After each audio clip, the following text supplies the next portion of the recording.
रंजना एक बहुत ही खूबसूरत और तेज किस्म की लड़की थी, लेकिन इसकी एक बहुत ही बुरी आदत थी। वो हर किसी की जेब काट दिया करती। वो अपनी माँ रीना और पिता राकेश के साथ भोपाल में रहा करती थी।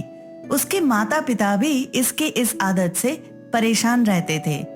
हालांकि वो अपने घर में ये काम नहीं किया करती थी, पर घर के बाहर निकलते ही उसका ये काम शुरू हो जाता। इस सब की वजह से उसका रिश्ता भी कहीं तय नहीं हो पा रहा था। ऐसे ही एक दिन उसके लिए दिल्ली से एक रिश्ता आता है। वो लोग रंजना को देखने उसके घर आते हैं। ऐसे में रंजना के पिता राकेश उनसे कहते हैं, जी आपको आने में कोई दिक्कत तो नहीं हुई ना? जी नहीं, कोई दिक्कत नहीं हुई। वैसे भी यहाँ सब लोग आपको इतने अच्छे से जानते हैं कि किसी को कोई तकलीफ होने ही नहीं देते। कहीं इन्हें रंजना की सच्चाई तो पता नहीं लग गई? जी आप कहना क्या चाहते हैं? किसी ने आपसे कुछ कहा है क्या? नहीं नहीं, ऐसा नहीं हुआ। वो तो हम बस मजाक कर रहे थे। ओह, मैं तो घबरा ही गया था। अच्छा ये सब छोड़िए, आप अपनी बेटी तो दिखाइए हमें। अरे रंजना की माँ, जरा बिटिया को ले आओ। फिर रीना रंजना को उनके सामने लेकर आती है। राजू उसे देखकर उस पर पहली नजर में ही फिदा हो जाता है। उसके घर वालों को भी रंजना काफी पसंद आती है।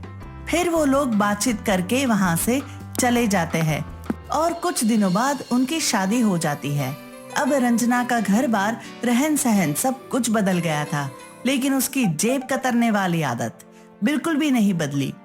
ऐसे ही एक दिन उसकी सास उसे किसी काम से बाहर भेज देती है। जैसे ही वो ये सुनती है तो वो बहुत ही ज्यादा खुश हो जाती है, क्योंकि उसे हाथ साफ किया काफी समय हो गया था। कुछ देर बाद वो बाहर जाती है और इधर उधर देखने लगती है, लेकिन उसे वहां ऐसा कोई नजर नहीं आता जिसकी वो जेब साफ कर सके।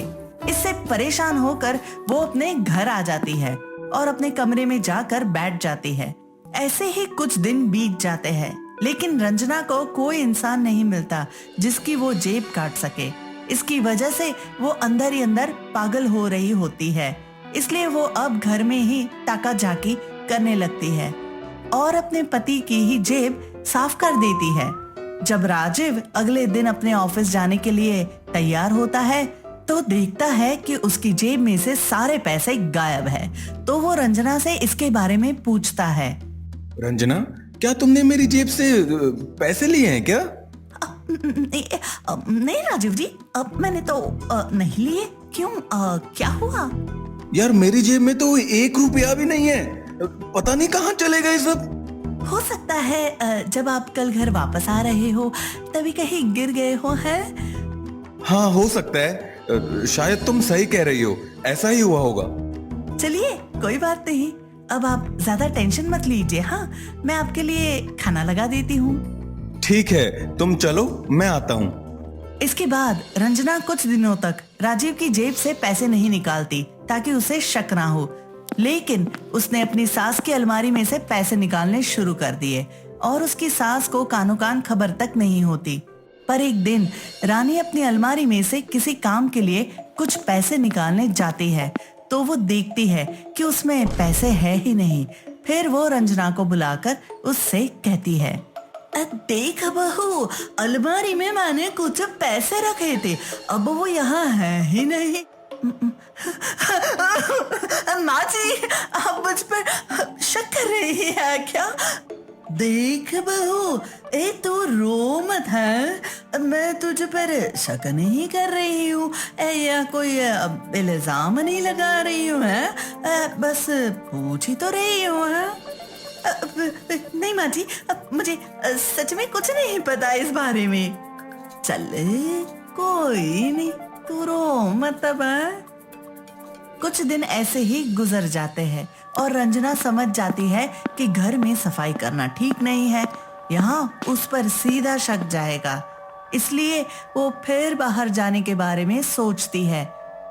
ऐसे ही एक दिन रंजना अपने शिकार की फिराक में मार्केट में चक्कर काट रही थी तो उसे एक बहुत ही अच्छे घर की औरत दिखी जिसने काफी सारी मोटी मोटी सोने की चेन और हीरे की अंगूठियां पहनी हुई थी। उसको देखकर रंजना का मन मचल जाता है और वो उसका पीछा करने लगती है, जिसके बाद मौका पाते ही उसका सब सामान साफ करके वहां से 9-2-11 हो जाती है। वो औरत रंजना को पकड़ने की भी कोशिश करती है, लेकिन मोटी होने की वजह से उसे पकड़ नहीं पाती और फिर रंजना अपने घर आ जाती है और देखती है कि वो जिसको लूट कर आई है वो औरत उसकी सांस से बातें कर रही है। ये देखकर उसकी हालत खराब हो जाती है। इतने में रानी उसे देख लेती है और उसे आवाज लगाती है, अरे बहू, आ गई तू, इधर आ जल्दी, देख कौन आया है। जी माँ जी, अभी आई। ये औरत तो मुझे पहचान लेगी मेरे पास जाते ही। जल्दी आओ ना, क्या सोच रही है वहां खड़ी खड़ी। जी माँ जी, अब मैं सोच रही थी कि इनके लिए कुछ खाने को ले आती हूँ, इतनी दूर से आई है, भूख लगी होगी इन्हें। अरे तू इसकी चिंता मत कर, वो सब मैं पहले ही कर चुकी हूँ, तू बस इधर आ जा। अब रंजना उनके पास जाती है तो रानी उससे कहती है, देख बहू, ये मेरी दूर की रिश्तेदार हैं, ये रिश्ते में बहन लगती हैं और तेरी मौसी सास लीला। नमस्ते मौसी जी, नमस्ते, कैसी है आप? नमस्ते बेटा, मैं अच्छी हूँ, लगता है मैंने तुम्हें कहीं देखा है। रानी, मैं तुझे जिस लड़की के बारे में बता रही थी वो बिल्कुल इसी की तरह लगती है। कौन सी लड़की मौसी जी? जब मैं यहाँ आ रही थी तो एक लड़की मेरे पास आई और मेरे सारे जेवरात चुरा कर भाग गई और वो बिल्कुल तेरी तरह दिखती थी। हाँ, नहीं नहीं लीला, अब मेरी बहू ऐसी नहीं है। मैं भी कहा ऐसा कह रही हूँ, बस मुझे लगा ऐसा कि ये उसकी तरह दिखती है। रंजना जब घर में आई थी तो उसके साथ उसका बैग भी था, लेकिन वो बैग को गेट के पास ही रखकर आई होती है और उसके बारे में भूल जाती है। थोड़ी देर बाद राजीव घर पर आता है और घर में घुसते ही उस बैग को देख लेता है और समझ जाता है कि ये बैग तो रंजना का है। इसका मतलब रंजना रोज बाहर जाकर लोगों की जेब काटती है और उनका सामान चोरी करती है। फिर वो रंजना के पास जाकर उससे कहता है, रंजना, क्या है ये सब और ये तुम कब से कर रही हो? मुझे माफ कर दीजिए राजीव जी, मैं आदत से मजबूर हूँ। मेरे हाथ जब भी कोई जेब या अच्छी चीज देखते हैं तो खुद ही उसकी हासिल करने के लिए चल पड़ते हैं। इन दोनों की आवाज सुनकर रानी और लीला भी उनके कमरे में आ जाती है और उन्हें सब कुछ पता चल जाता है। फिर वो राजीव को भी सब बताती है कि कैसे इसने लीला को लूटा था, फिर कैसे अनजान बन गई। इस पर उसकी सास रानी पुलिस को बुलाने का सोचती है, लेकिन जब रंजना सभी से हाथ जोड़कर माफी मांगती है तो वो लोग उसकी हालत देखकर उसे माफ कर देते हैं और फिर रंजना कभी किसी की जेब नहीं काटा करती। फिर सब ठीक हो जाता है और सब खुशी खुशी रहने लगते हैं। सरिता अपनी बहू नीलम से बात करते हुए कहती है, अरे बहू, वो तुम्हारी दूर की मौसी है ना, शारदा मौसी? हाँ है, तो क्या हुआ माँ जी? उनकी बहू है ना, वो माँ बनने वाली है। मैं ये सोचकर परेशान हूँ कि उनके पास इतना सब कुछ है, पैसा है, सुख सुविधा है, लेकिन फिर भी वो अपनी बहू का ध्यान नहीं रख पाती। तो क्या हुआ माँ जी, सबका एक जैसा नहीं होता है। और वैसे भी आप परेशान मत हो, मेरा ध्यान आप वैसे भी इतना रखती हो, अगर मैं भी गर्भवती हो गई तो आप और भी ज्यादा ध्यान रखोगी मेरा। बहू तो इतना समझती है, लेकिन तू ये भी जानती है कि हम कितना गरीब हैं।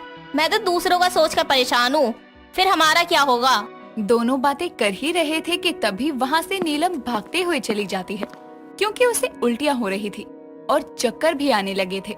सरिता उसे लेकर पास के दवाखाने में जाती है और उसके इलाज के बाद पता चलता है कि नीलम गर्भवती है। ये सुनकर सरिता बहुत खुश होती है और उसकी खुशी का ठिकाना नहीं रहता, लेकिन वो कहीं ना कहीं इस बात से परेशान भी थी कि वो अपनी बहू का अच्छे से ख्याल रख भी पाएगी या नहीं। सरिता नीलम को दवाखाने से वापस घर लेकर आती है और घर आते ही नीलम अपने बेटे आनंद से कहती है। बहू, आज तुम दोनों ने मुझे बहुत बड़ी खुशी दी है। तुम समझ भी नहीं सकती कि मैं आज कितना खुश हूँ। हाँ माँ, आप दादी बनने वाली हो और मैं पापा।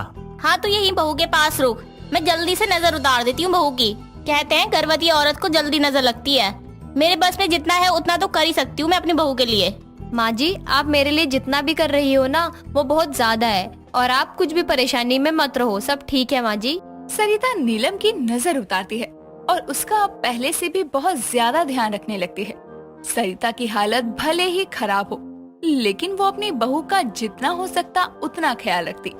ऐसे ही एक दिन नीलम सरिता से कहती है, माँ जी, मेरा इमली खाने का मन हो रहा है, आप इमली ले आओ ना। बहू, पैसे तो है नहीं मेरे पास, लेकिन तू यहीं रुक। तेरा जो खट्टा खाने का मन कर रहा है ना, मैं अभी जाकर उसका इंतजाम करती हूँ कुछ। माँ जी, रहने दो, मेरा मन नहीं है अब, आप कुछ मत करो। अरे ऐसे कैसे रहने दे? तुझे इमली खाने का मन कर रहा है ना, खट्टा खाना है ना तुझे। रुक, मैं अभी लाती हूँ तेरे लिए। सरिता वहाँ से नीलम के लिए हाथों का बनाया नींबू का अचार लेकर आती है और नीलम को देते हुए कहती है, बहू ये खा और बता कि कैसा बना है। मुझे पता था कि तेरे को खाने का मन करेगा ये, इसलिए मैंने पहले ही बनाना शुरू कर दिया था, और अब अच्छा बन भी गया होगा। ये ले, खा ले, ये घर का बना है, तेरे लिए अच्छा ही होगा। हाँ माँ जी, ये तो बहुत अच्छा है, मैंने आज से पहले तो कभी ऐसे नहीं खाया ना। ये मेरी सास ने मुझे मेरी गर्भवती होने पे खिलाया था, बोला था कि बहुत अच्छा होता है, ये घर में बना होता है और स्वादिष्ट भी होता है, इसलिए स्वास्थ्य के लिए भी अच्छा होता है और मुंह का स्वाद भी बदल देता है। माँ जी, मुझे तो सच में यकीन नहीं हो रहा है, हमारे पास कुछ भी नहीं है, लेकिन फिर भी आप इतने अच्छे तरीके से मेरी इच्छा पूरी कर रही हो। सरिता इसी तरह नीलम की सारी इच्छा को पूरा करने में लगी रहती। नीलम को कुछ भी खाने का मन होता तो वो अपनी गरीब होने के बावजूद वो सब करती जो उसके बन पड़ता, बल्कि अपनी गरीबी में रहकर उसे अच्छे से अच्छा बना कर देती। इसी तरह कई दिनों तक चलता है। काफी दिनों तक तो सब ठीक रहता है। कुछ दिनों बाद नीलम के पेट में अचानक बहुत दर्द होता है और सरिता नीलम को वापस दवा खाने लेकर जाती है और वहाँ डॉक्टर उसका चेकअप करने के बाद सरिता को बोलती है, इनकी गर्भ बढ़ नहीं रही है, आपको इनका और भी ज्यादा ध्यान रखना पड़ेगा और इनके खाने पीने का भी अब और भी ज्यादा ध्यान रखना पड़ेगा, क्योंकि आप इनकी सेहत को लेकर जरा सी भी लापरवाही नहीं कर सकते हैं। लेकिन मैं अपनी बहू का बहुत ध्यान रखती हूँ, जो भी मेरी बहू की सेहत के लिए सही है मैं वही देती हूँ उसे। ऐसा नहीं होता है, आप उसे क्या दे रहे हो इस पे डिपेंड नहीं करता है, आपकी बहू का शरीर क्या ले पा रहा है उस पे डिपेंड करता है, क्योंकि आपको वो सब चीजें ही देनी है जो उनकी सेहत को अच्छा करे। मैं आपको एक डाइट चार्ट बनाकर दे देती हूँ, आप इन्हें ही वही सब देना। ठीक है। डॉक्टर सरिता को डाइट चार्ट बनाकर दे देती है और वो चार्ट देखकर सरिता और भी परेशान हो जाती है, क्योंकि डाइट चार्ट में जो भी था वो कैसे अपनी बहू को लाकर देगी। सरिता इसी सोच में रहती है और अपनी बहू को लेकर घर आती है। दोनों घर आए ही थे कि तभी वहाँ नीलम की माँ अनीता आती है और बोलती है, ये क्या है, आप मेरी बेटी का ऐसी हालत में भी ध्यान नहीं रख सकती हो क्या? या अपनी गरीबी में खुद जैसे मर रही हो वैसे ही मेरी बेटी और उसके गर्भ में पल रहे बच्चे को भी गरीबी का स्वाद चखाकर ही मानोगी। बहन जी, आप ये कैसे बोल रही हैं? मैं अपनी बहू का बहुत ध्यान रखती हूँ और वो जब से गर्भवती हुई है तब से तो और भी ज्यादा ध्यान रखती हूँ मैं उसका। अगर आप ध्यान रखती तो आज ये हालत नहीं होती मेरी बेटी की। जहाँ आप इसके इलाज के लिए गई थी वो मेरी जान पहचान की थी, उसने मुझे सब बता दिया है। आप मेरी बेटी की ढंग से डाइट तक नहीं खिला सकती हो। हम गरीब हैं, लेकिन इसका मतलब ये नहीं है कि मैं अपनी बहू को भूखा रखती हूँ। मैंने तो पहले ही बोला था नीलम को कि अपनी पसंद के लड़के से शादी करेगी तो यही होगा, और अब देख लो यही हो भी रहा है। माँ, मैं चुप हूँ इसका मतलब ये नहीं है कि आप कुछ भी बोलती रहो। माँ जी मेरा बहुत अच्छे से ख्याल रखती है और ये तो होता रहता है। माँ जी अब मेरा बहुत ध्यान रखती है, आपको मेरी फिक्र करने की जरूरत नहीं है। बहू ऐसा नहीं बोलते, वो तुम्हारी माँ है, अब तक उन्होंने ही तुम्हारा ख्याल रखा है। अब तुम ऐसा बोल रही हो उन्हें तो कितना बुरा लग रहा होगा उन्हें। हाँ, मैं तो दुश्मन हूँ ना तेरी, और सब तो तेरे लिए ही खड़े हैं जैसे। हाँ तो आप ऐसा क्यों बोल रही है, जैसे मेरी सास की वजह से मेरी तबीयत खराब हुई है। ठीक है, नहीं बोलती मैं, लेकिन अब से मैं भी यहीं रहूंगी ताकि इन गरीबों के पास जो नहीं है वो भी तुझे मिल सके। आप अपनी बेटी को लेकर निश्चय हो जाइए, हम उसका बहुत ध्यान रखते हैं। मैंने बोल दिया है, मैं यहीं रहूंगी तो यहीं रहूंगी। अनीता भी अब अपनी बेटी के साथ वहीं रहने लग गई थी। अनीता के आने से सरिता का खर्चा भी बढ़ गया था, लेकिन अब हर समय अनीता सर पर खड़ी रहती कि उसकी बेटी को किसी चीज की कमी ना हो। ऐसा कई दिनों तक चलता है। सरिता गरीब होने के बावजूद अनीता को कोई शिकायत का मौका नहीं देती। ऐसे ही कई महीने निकलते हैं और धीरे धीरे नीलम की डिलीवरी का समय भी आता है।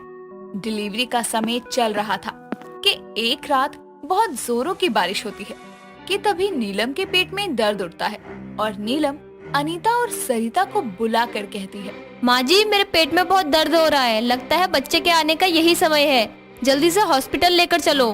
बाहर तो बहुत बारिश हो रही है, ऐसे में तो बहू को बाहर ले जाना खतरे से खाली नहीं है। एक तो तुम लोग रहते भी ऐसी जगह हो जहाँ किसी को बुलाया भी जाए तो आने में सालों लगा देगा। अब क्या होगा मेरी बेटी का? अब हमारे पास ज्यादा समय नहीं है, हमें कुछ तो करना पड़ेगा वरना बहुत ज्यादा दिक्कत हो सकती है। लेकिन हम कैसे करेंगे, हमें तो कुछ भी नहीं पता है। तो कोई बात नहीं ना, मैं हूँ ना, मुझे इन सब चीजों की बहुत जानकारी है, मैं करूँगी ना। जो मैं बोल रही हूँ वो सारी चीजें ला के दो मुझे बस। सरिता और अनीता मिलकर डिलीवरी करने की कोशिश करते हैं और काफी देर तक कोशिश करने के बाद दोनों की मेहनत सफल होती है और नीलम एक प्यारी सी लड़की को जन्म देती है। और जन्म देने के बाद नीलम अनीता और सरिता से कहती है, माँ देखा आपने मेरी सास को, अपनी गर्भवती बहू के लिए उन्होंने वो सब किया जो शायद आप भी नहीं कर सकती। आज इनकी वजह से ही मेरा बच्चा सही सलामत इस दुनिया में आया है।